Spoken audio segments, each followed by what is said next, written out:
that she released that place of the Anxiety or whatever. detrimental anxiety. Yeah, Yeah. there's a word.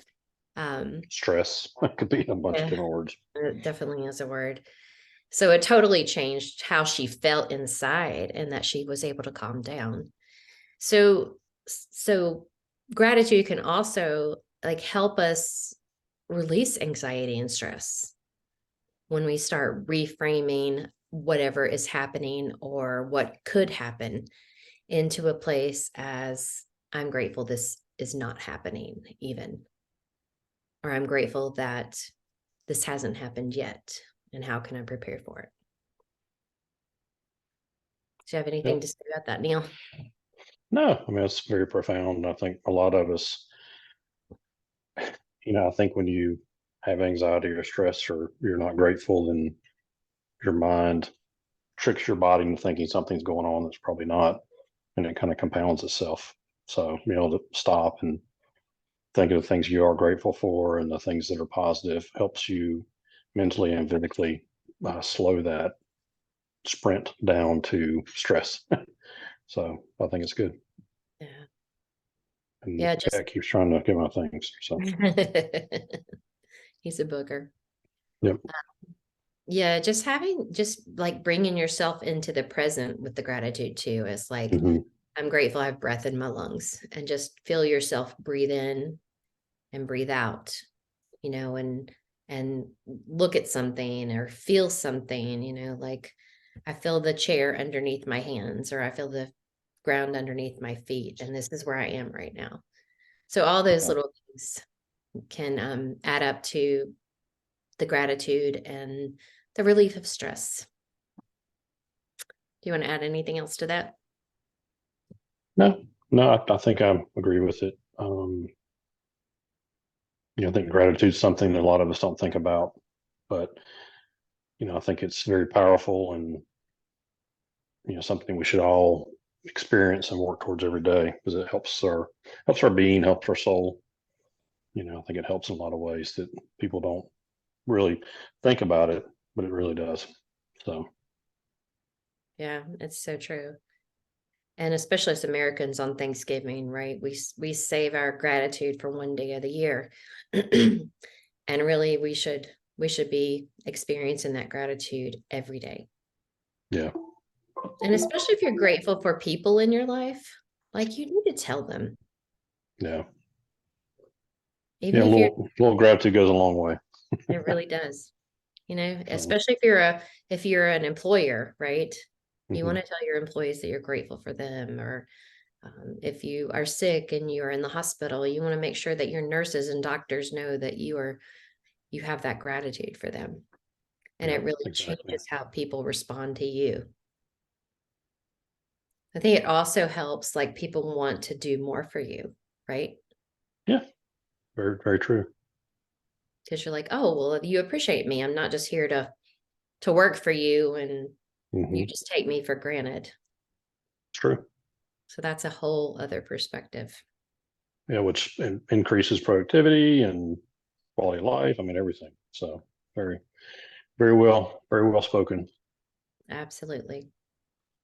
So I want to shift this conversation just a little bit to a couple of books that I've read. And if you want to know the names of these books, then I'll be glad to share those with you. I just don't want to call the names of these books out because I am kind of um, taking their perspective of what they wrote about. Not that their perspective is wrong, but it just a few things that hit me about gratitude as I read through these books. The first book is talking about the oppression that people feel in this world. And in her story, she talks about how she's been kept down and she hasn't been able to experience the same things as most people because she's oppressed and et cetera, et cetera. But Hmm. also in her story, she talks about being able to volunteer for the Iditarod in Alaska. Wow. Yeah. And, and she brought oppression into that opportunity. instead of acknowledging that most of the people in the world, one, can't afford to fly to Alaska, much less volunteer for an amazing experience that she was able to volunteer for. Yeah.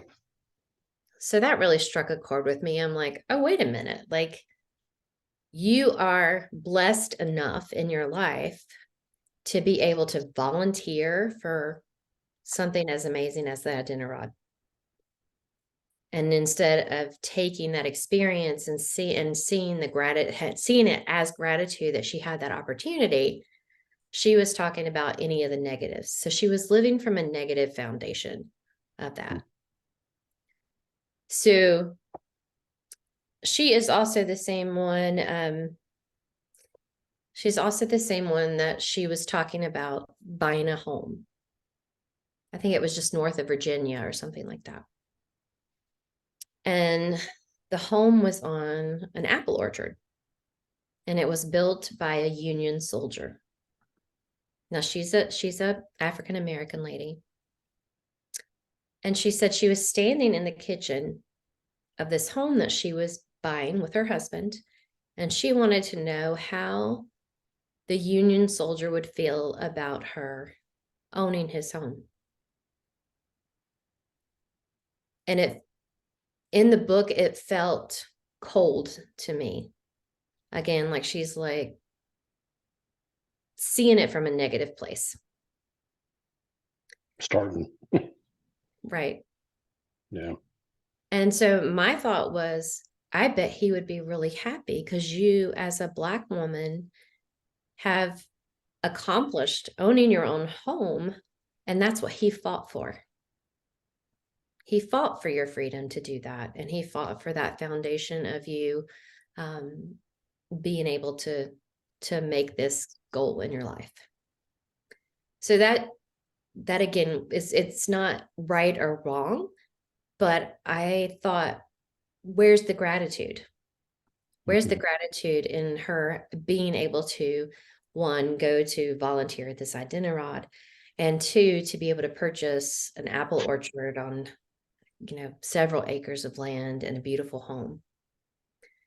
So the other book was talking about oppression in America, and she was talking about everything that needs to change. And especially like the part of the story that I'm talking about is the accessibility of people who are disabled in our country. And, I've been to Bali, places like Jamaica, and even Paris, places in Spain. And the US actually has so much that's accessible to disabled people. Places like Bali, the sidewalks are not even enough. The streets aren't even enough for people in a wheelchair. Jeez. Yeah. The bathrooms, totally inaccessible. A lot of places we went had squat toilets. So literally it's just an open hole in the floor and you squat over it. So imagine being disabled and having to go to the restroom in Bali and there's a squat toilet. It would be nearly impossible. Yeah. But even in Paris, Neil, do you remember seeing anything like, most of the restrooms were tiny and you had to go down the steps to get to them. And yeah, and even think about the mass transit, like the tram and stuff. There's stairs everywhere. There was nothing that I remember seeing. I don't remember seeing anybody that was disabled traveling on any of that stuff. right. So Elevators. I don't really even remember seeing like handicap spots for people to park and stuff like that. Right. Now that you say that, I can't think of much of anything. Yeah. So And interesting, very interesting. so my thought again about that is, where's the gratitude for what we do have in our country? Because we have worked really hard to make a lot of things accessible to so many people. Mm-hmm. If you have an opportunity to travel to some of these other places, you'll understand that the US actually is very accessible in so many ways. Like, I'm Yeah. not going to say it's all completely accessible, and we have so much work that still needs to be done. But she was born in the US. And instead of her saying, oh, wow, look at all this stuff that we've worked so hard to accomplish, and have gratitude for what we actually have, it's Yeah. always, I want more and more and more. Instead of coming from a place of gratitude and have that foundation of gratitude, so then you can build upon creating more. That's true. So and I was reading this book as we were coming back from Bali, and I was like, oh my gosh, this young woman needs to travel and be in these places that are totally, like, it's just not a priority for them. And they're people in Bali are amazing people. They have such gratitude and appreciation and compassion for each other, but there's no accessibility for people who are other abled. Yeah. Other So abled. other abled. I don't know how to put that. I guess Yeah. disabled is the correct way Well, I don't know. to say Physically that. challenged. I have no idea. Yeah. I mean, there's, but maybe they just don't have people that, Yeah. like, why did we not see people who are disabled in Paris and Bali and places like that? That could be a whole nother subject about food and medicines and all that stuff. We won't go It's down true. we won't go down that path. Not today. Another day. We'll take Another off. day. Yep. Yeah, that's an important conversation to have too. So, Yeah. but is there anything else? Um, we could always talk about trying to instill some more gratitude in our children for their parents, since that doesn't seem to be very affluent in our society at the moment. And it could be the same thing for, gratitude towards people in the service industry, from medical to security to armed forces, everything. So I think there's plenty of gratitude to go around, should be going around, and people just they take things for granted. And I guess that might be the poison pill for gratitude, um, taking things for granted. So, Absolutely. so, Yeah, you're but so no, right. that's Go ahead. all I got in my head. That's all I got right now. No, I think that's So, excellent way to talk about it too, is, if somebody holds the door for you, do you just walk through mhm, and act yeah, like they should hold that door for you? Or yeah, do you say, hey, thank you? yeah. I'm owed that. You're like, what? Right. You know. So And pretty then frustrating. it is. And so many people who don't tip their waitresses and waiters in this world today. And, they're making very little money and they're working their tails off to meet your needs as a customer. So that's very important. Even just to say thank you. Hey, I appreciate all that you did. Yeah, And we don't do that enough. And I very think true. our military, you're right, Neil. I mean, our military gets a lot of crap thrown at them. Yep. But who's the first person you call? Our police officers, right? Who's the first person you call if you need somebody? Yeah. Yeah, they're going to come save you. So having gratitude for the people who put their life on the line. There's ambulance drivers, the EMS, the firemen.